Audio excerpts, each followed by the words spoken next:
Akan jirtan kabajamtoota daawwattoota Oromiyaa Miidiyaa Neetwork oduu isinitti himaa wajjin Ansaraay Sabaatiin. Godina Shawaa Bahaa Aanaa Boosatetti waraanni Biltsiginnaa horsiisee bultoota Hawaasaa Karrayyuu irraa nama tokko yoo ajjeesu nama afur achi buutee isaanii dhabamsiisuu jiraattonni himan.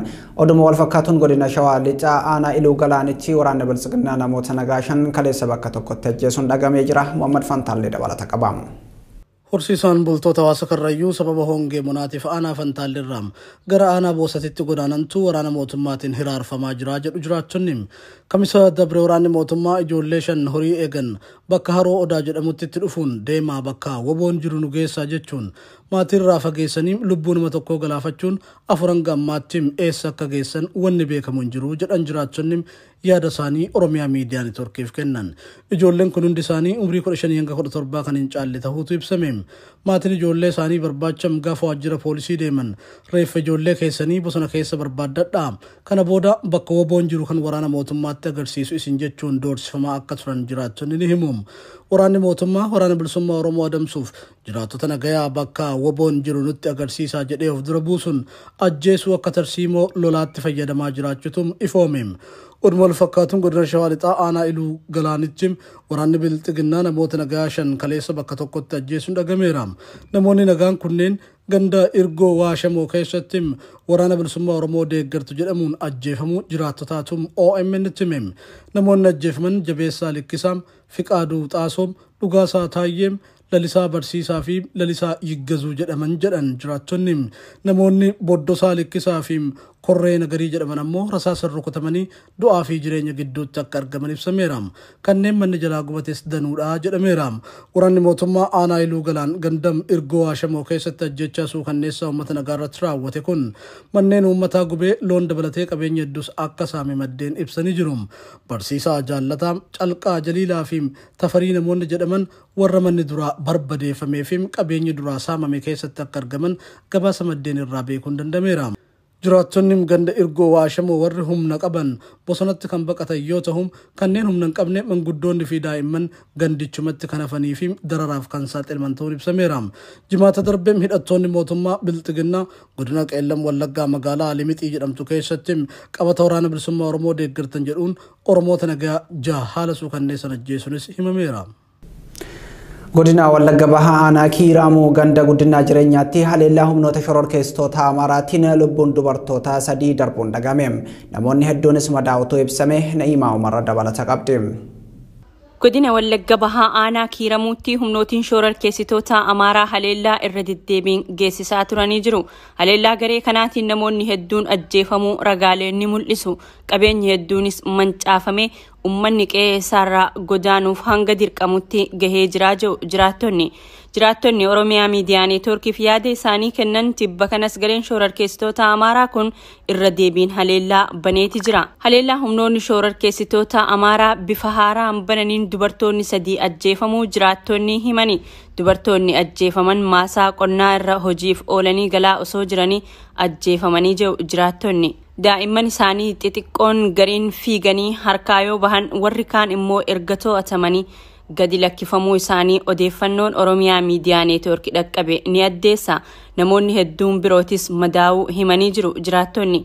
Haleellaan gara jabinaan hawaasa Oromoo irratti raawwatamu kun ammallee itti fufee jiraachuun walqabatee manneen jiraattotaa bakka adda addaattis gubachaa jiraa jiru. Maddeen aanichaa mootummaan dhimma kanaaf furmaata kennuu dhabuun haleellaa kana keessa harka qabaachuu isaa agarsiisaa kan jiran jiraattonni ganda guddina jireenyaa. Humnoonni shororkeessitoota Amaaraa alaabaa sirna moofaa durii qabatanii nama nagaa yoo ajjeesan humnoonni nageenyaa mootummaa naannoo Oromiyaa cal'isanii ilaaluu filatanii jechuun komatu. Godinaalee Wallagga Bahaa fi Horroo Guduruu Wallaggaatti humnootiin shororkeessitoota Amaaraa haleellaa irra deddeebiin raawwataa jiraniin lubbuun namoota hedduu dabruu ragaaleen ni mul'isu.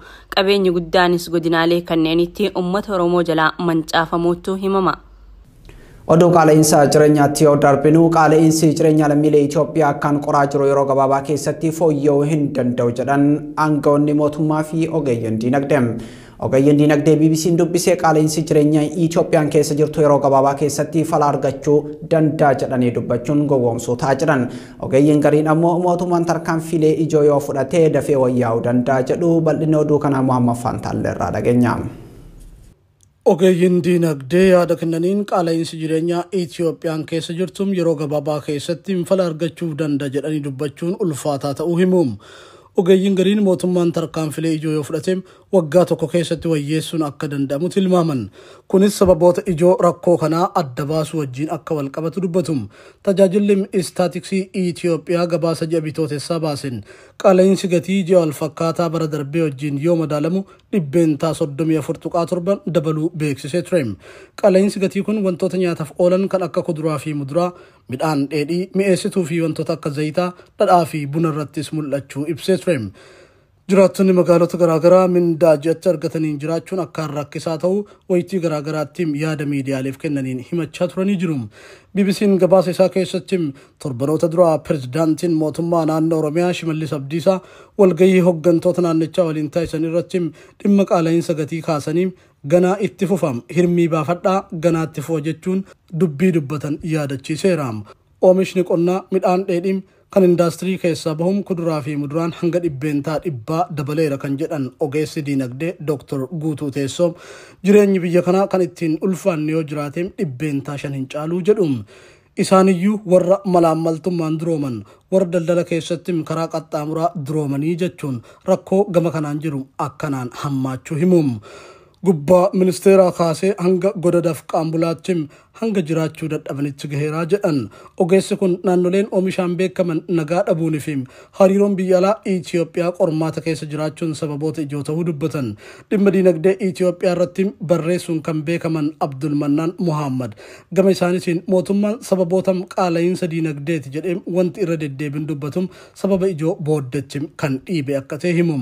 Qaala'insi gatii amma jiruuf jalqabaa irratti gaafatamaan mootummaadhaan ministeerri muummee Abiyyi gara aangootti erga dhufanii mallaqa maxxansuun akkaan dabalee jedhan. Ogeessi kun baankonni mallaqa kana yeroo liqeessan mallaqni gabaa keessatti baay'achaa deemam. Diinagdeen keenya waraana fi tasgabbii dhabuu siyaasan yeroo dadhabetti mallaqni baay'achuun jireenya qaalessee jedhan ogeessi diinagdee Dr. Abdul Mannaan. Sababni qaala'insa gatii kanaa inni guddaan mallaqni maxxanfamee diinagdee biyyattii keessa baay'achuudha jedhu. Dr. Guutuu Teessoom qaala'insi jireenyaa haala amma jiru keessatti furmaatan qabu jedhan. Sirna siyaasaa, sirna hawaasummaa fi diinagdee amma jiru keessatti baatii 6 fi 9 keessatti waan afuura baafachiisu hojjechuun ni dandama jedhanii yaaduun rakkisaadha jedhu. Dr. Abdul Mannaan gama isaaniitiin mootummaan jabeenya rakkoo kanaa akka ta'utti hubatee ji'a 6 hanga waggaa tokko gidduutti qaala'insa jireenyaa gara dijitii tokkootti gadi xiqqeessuuf murannoo qabaachituun irra jira jedhu. Mootummaan atattamatti wanti gochuu qabu mootummaan mallaqa baankii biyyaalessaarraa liqeeffatu xiqqeessuudha. Mootummaan pirojektoota barbaachisummaan isaanii gaaffii keessa galuun itti adeemuu dhaabuu qaba. Dandeettii waa bituu birrii Itoophiyaa gadi qabuun oomishaalee alaa galan akkaan qaalessaa waan jiruuf inni haa dhaabatu jedhu. Mootummaan murteewwan kana ni fudhata yoo ta'e waggaa tokko keessatti bu'aa arguu dandeenya jedhu ogeessi diinagdee Dr. Abdul Mannaan. Gara baha Oromiyaatti yoo imallu godina Harargee baha aanaa Gooroo guutuutti dabballoonni mootummaa fi humnoonni tikaa waliin ta'uun dargaggoota gara mooraa leenjii waraanaa geessaa jiru jedhame. Akka jiraattonni Oromiyaa miidiyaa neetworkiif yaada kennan himanitti dabballoonni mootummaa torbee 2 dura waraanni kaabaa irra deebiin nutti banamuuf jira waan ta'eef dargaggoonni keessan leenjiif qophaa'uu qabu jechuun hawaasa daraaraatii jiru. Yeroo amma ammoo dargaggoota baay'ee kaan hojii isiniif uumna jedhanii gowwoomsuun kaan dirqamaan walitti qabanii fe'aa jiru jedhan. Gama birootiin dararaan humnoonni tikaa mootummaa qabata waraana bilisummaa Oromoo wajjin hidhata qabduutiin dargaggoota aanichaaf hawaasa irratti raawwataa jiran hammaachuu himatu jiraattonni. Gara kaaba Itoophiyaatti yoo imallu mootummaan Tigraay mootummaa federaalaa wajjin dhoksaan marii taasisaa akka jiru gabaafame. Akka Suudaan Poost gabaasetti mootummaan federaalaa fi adda bilisummaa uummata Tigraay kan Tigraay bulchaa jidduutti xalayaan nagaa wal jijjiiruun dhoksaan taasifameeti jira. Qondaala olaanaa mootummaa Tigraay tokkotu natti hime kan jedhe gabaasni Suudaan Poost kun xalayaan fedhii marii nageenyaa ibsu karaa bakka bu'aa dhimma alaa Tigraay mootummaa federaalaatiif ergameeti jira.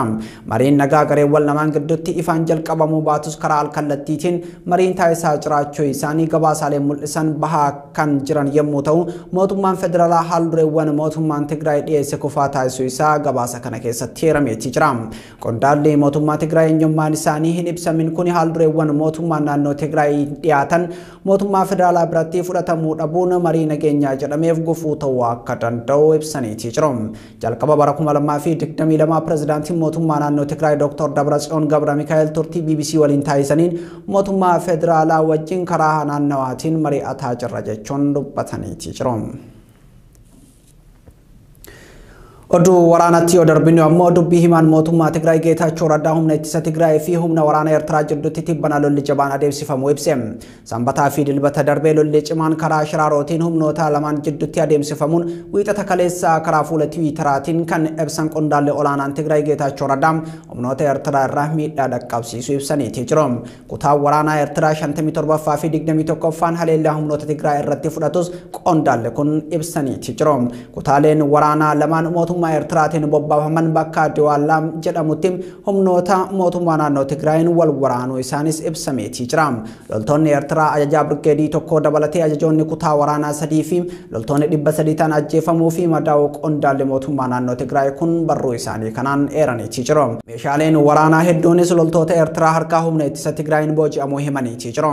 Himannaa dubbii himaa mootummaa Tigraay kanaaf deebii kan laatee dubbii himaan mootummaa federaalaa Dr. Laggasaa Tulluu TPLF ofii haleellaa raawwatee himannaa dhageessisaa jira jedhaniitii jiru. Lammiileen Itoophiyaa biyya Saawud Arabiyaa jiraatan haalli jiruu fi jireenya garmalee hammaachuun rakkoo garaagaraaf saaxilamaa jirra jedhan. Embaasiin Itoophiyaa waan nu gargaaruu qabu nu hin gargaarre jechuunis komataatii jiru. Na'imaa Murguutuu gabaasa kanaa isinitti himti. Akka namoonni Oromiyaa miidiyaa neetwoorkii dubbisee himanitti lammiileen seeraan biyyattii keessa jiranis ta'ee kanneen seeraan ala biyyattii seenanii manneen hidhaa keessatti rakkachaa jiran maallaqa kaffalanii akka galan godhamaa jiraa jiru. Kanneen maallaqa gaafataman hin qabne rakkina fedhan qabaatanis dhimmi isaanii lafarra harkifamuun hanga abdii murannaatti gahuu dubbatu. Ji'oota 4 fi 6 kana keessatti dippiloomaatonni haarawni ramadamanii jiraachuu kan himan namoonni yaada kennan namoonni haarawni kunneen hojii isaanii malaamaltummaadhaan kan xaxameedha jaani.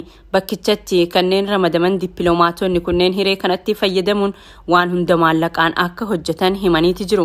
Dubartiin tokko tibba kana furmaata imbaasii irraa dhabnaan imbaasiidhuma fuulduratti of ajjeeftee jaani. Mootummaan rakkoo itti jirruu fi gocha hojjettoonni imbaasichaa raawwataa jiran kana quba qabaachuu qaba jaanii jiru.